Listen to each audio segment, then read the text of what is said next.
Hello दोस्तों, नमस्कार। स्वागत है आप सभी का एजुकेशन मंत्रा में।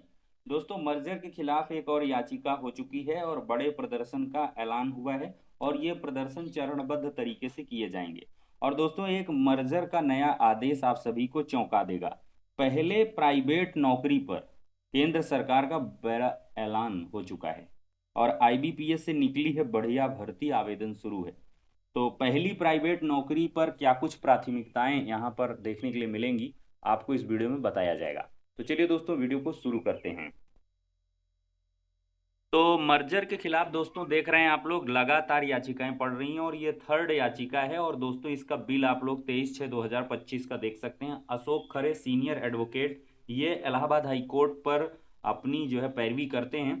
तो यहाँ पर for filing the writ petition challenging the government order dated 16 June 2025 issued by basic शिक्षा अनुभाग 5 उत्तर प्रदेश शासन Lucknow providing merger of basic schools running by the basic education of Uttar Pradesh Lucknow as per details given below. तो यहाँ पर मर्जर के खिलाफ एक और याचिका हो चुकी है और यहाँ पर सीनियर एडवोकेट की काउंसिल फीस 5 लाख रुपए और फाइलिंग चार्जेस 20,000 और एडवांस में 50,000 पेड भी किया गया है। तो 5,20,000 रुपए में अशोक खरे जी को हायर किया गया है। टॉप मोस्ट सीनियर एडवोकेट में इनकी गिनती होती है इलाहाबाद हाई कोर्ट के अंदर। और देख सकते हैं आप लोग एलपी मिश्रा जी को लखनऊ बेंच से हायर किया गया है और एक अन्य याचिका भी है। और ये लगभग 3 याचिकाएं अब तक हो चुकी हैं और इसमें अलग अलग जगहों से, अलग अलग जनपदों से जो मतलब बच्चे हैं उनके अभिभावकों के द्वारा ये याचिकाएं दाखिल की गई हैं।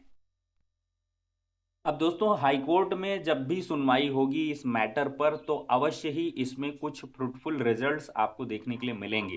और आशा है कि आरटी एक्ट के अकॉर्डिंग जो सुनवाई होगी उसके आधार पर मर्जर के खिलाफ जो याचिकाएं हैं इनमें जीत जरूर मिलेगी और ये जो है शासनादेश में जो है रोक लग सकती है, इसकी पूरी संभावना यहाँ से नजर आ रही है। बाकी कोर्ट के ऊपर आप कुछ टिप्पणी नहीं कर सकते हैं। कोर्ट के द्वारा क्या कुछ आदेश दिया जाता है ये तो आने वाला वक्त ही बताएगा और साथ ही साथ जज साहब को ही पता है कि क्या कुछ इसमें आदेश देना है। और दोस्तों देखा जाए तो बड़े प्रदर्शन का ऐलान हो चुका है, चरणबद्ध तरीके से प्रदर्शन किए जाएंगे। अब देख लीजिए दोस्तों, मर्जर में शामिल किए गए 200 से अधिक विद्यालय, प्रतापगढ़ का यह मामला है। शासन की ओर से जारी गाइडलाइन के अकॉर्डिंग 200 से अधिक आधे अधूरे संसाधन वाले परिषदीय स्कूलों में पढ़ने वाले बच्चों और शिक्षकों को बगल वाले संसाधन से परिपूर्ण स्कूलों में भेज दिया गया है। जिम्मेदारों का मानना है कि इससे नौनिहालों को पहले से अधिक बेहतर संसाधन और शिक्षा का माहौल मिलेगा और उनको शिक्षा मुहैया कराई जाएगी। अब देखिए दोस्तों, 29 शिक्षकों के बावजूद कम हो गए 200 बच्चे, अब तलाशे जाएंगे कारण। ये भी एक बड़ा कारण है मर्जर इत्यादि का जो सरकार ये शासनादेश लेकर आई हुई है, उसके पीछे की वजहें भी ये हैं। बताइए, 29 टीचर हैं, कहीं कहीं पर टीचर्स ने भी काफी लापरवाही बरती है। तो दोस्तों, मोहन लालगंज के उतरामा बेसिक में 29 शिक्षकों की तैनाती के बाद भी यहां नामांकन दर कैसे घट गई और वर्तमान में बच्चों की शैक्षिक गुणवत्ता क्या है, इसकी जांच की जाए। बच्चों की शैक्षिक गुणवत्ता परखने के लिए डायट प्राचार्य को बीएसए ने मंगलवार को पत्र भी भेजा है। दोस्तों, खंड शिक्षा अधिकारी की रिपोर्ट पर बीएसए ने डायट प्राचार्य अजय कुमार सिंह को पत्र लिखकर आग्रह किया है कि उतरावा में 29 शिक्षकों की तैनाती के बाद भी नामांकन कैसे घटा है और वर्तमान में पढ़ रहे बच्चों की शैक्षिक गुणवत्ता क्या है, इसकी जांच प्रवक्ताओं से कराई जाए। बता दें, यहाँ मौजूद नामांकन बीओ ने 400 बताई और इससे पहले 600 हुआ करती थी। नामांकन घटना कहीं ना कहीं खराब शैक्षिक गुणवत्ता की ओर इशारा करता है। ये जरूर दोस्तों है, आप 29 टीचर हैं, एक इंटर कॉलेज जैसी फैसिलिटी प्रोवाइड कर सकते हैं। 400 नामांकन अच्छा है, बेहतर है, लेकिन 29 टीचरों के सापेक्ष ये काफी कम नजर आता है। पहले यहाँ पर 600 छात्र संख्या होती थी, तो छात्र संख्या बढ़नी चाहिए, लेकिन यहाँ पे घट रही है। यही दोस्तों हुआ है। और दोस्तों देखा जाए, शिक्षकों के पास ऑनलाइन अवकाश लेने का विकल्प है, इसके बाद भी बिना सूचना के 23 शिक्षक गायब मिले थे और इससे साफ है कि साजिश रचकर लापरवाही की गई है। राम प्रवेश ये बीएसए हैं। यहाँ पर दोस्तों देख सकते हैं, स्कूलों के विलय के विरोध में चरणबद्ध आंदोलन की घोषणा कर दी गई है। उत्तर प्रदेश प्राथमिक शिक्षक संघ 8 को घेरेगा बीएसए कार्यालय और 3 को जिलों में जनप्रतिनिधियों को ज्ञापन, 6 को चलाएंगे एक्स पर अभियान। और इधर दोस्तों, एनएसयूआई ने किया विलय के विरोध में प्रदर्शन। तो बहुत सारे संगठन यहाँ पर सामने आ रहे हैं। प्रदेश के प्रसिद्ध स्कूलों के विलय के विरोध में उत्तर प्रदेश प्राथमिक शिक्षक संघ ने चरणबद्ध आंदोलन की घोषणा की है। इसके विरोध में संघ ने ज्ञापन देने, एक्स पर अभियान चलाने और जिलों में बीएसए कार्यालय पर धरने की घोषणा भी की है। संघ की ओर से सभी जिला अध्यक्ष और जिला मंत्री को इसके लिए मंगलवार को निर्देश दे दिए गए हैं। संघ ने कहा है कि शासन की ओर से हजारों विद्यालयों को पेयरिंग के नाम पर बंद किया जा रहा है। प्रदेश में 150 से कम छात्र संख्या वाले प्राथमिक विद्यालय और 100 से कम छात्र संख्या वाले उच्च प्राथमिक विद्यालयों को प्रधानाध्यापक विहीन करते हुए हजारों प्रधानाध्यापकों को सरप्लस घोषित किया गया है। इसके पूर्व एक ही परिसर में लगभग 20,000 विद्यालयों को विलय करके प्राथमिक विद्यालय के प्रधानाध्यापकों के पद को समाप्त किया गया है।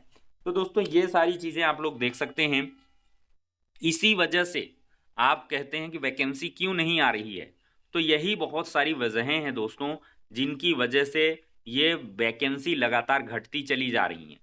20,000 जब प्राइमरी मर्ज हुए थे उच्च प्राथमिक से, एक ही परिसर में 2 विद्यालय संचालित हो रहे थे, तो उनको कहीं ना कहीं कंपोजिट विद्यालय का नाम दिया गया और इससे प्रधानाध्यापक की एक पोस्ट वहां से गायब हुई और प्रमोशन के चांसेस भी घटे। और फिर इसके बाद यही अब एक बड़ा रूप है उसका मर्जिंग।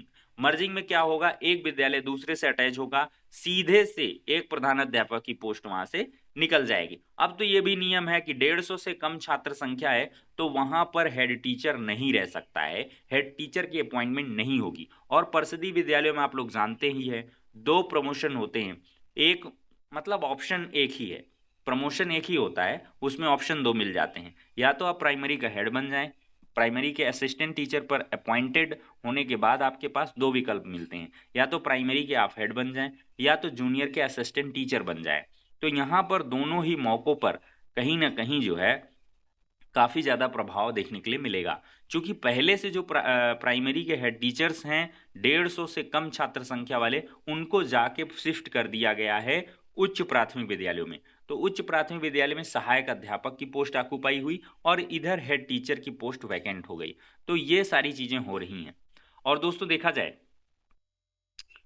तो दोस्तों मर्जिंग का ये हरदोई का जिला बेसिक शिक्षा अधिकारी का लेटर 28 जून 2025 का आपको थोड़ा सा चौंकाएगा। दोस्तों पेयरिंग में देखा जाए तो पेयर कैसे हुआ है विद्यालय। दोस्तों कटरी परसोला का एक विद्यालय है जिसमें छात्र नामांकन 70 है और इसको मर्ज किया है 39 छात्र नामांकन वाले विद्यालय से।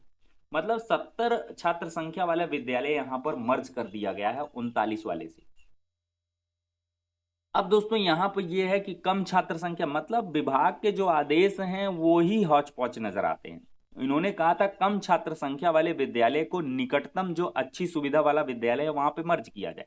अब कम छात्र संख्या का पैरामीटर ही नजर नहीं आ रहा है। कहीं पर 30 में मर्ज हो रहा है, 39 में मर्ज हो रहा है, कहीं पे 70 पर मर्ज हो रहा है। यहाँ पर देखिए 38 यहाँ पर बच्चे हैं, इसको मर्ज किया गया 133।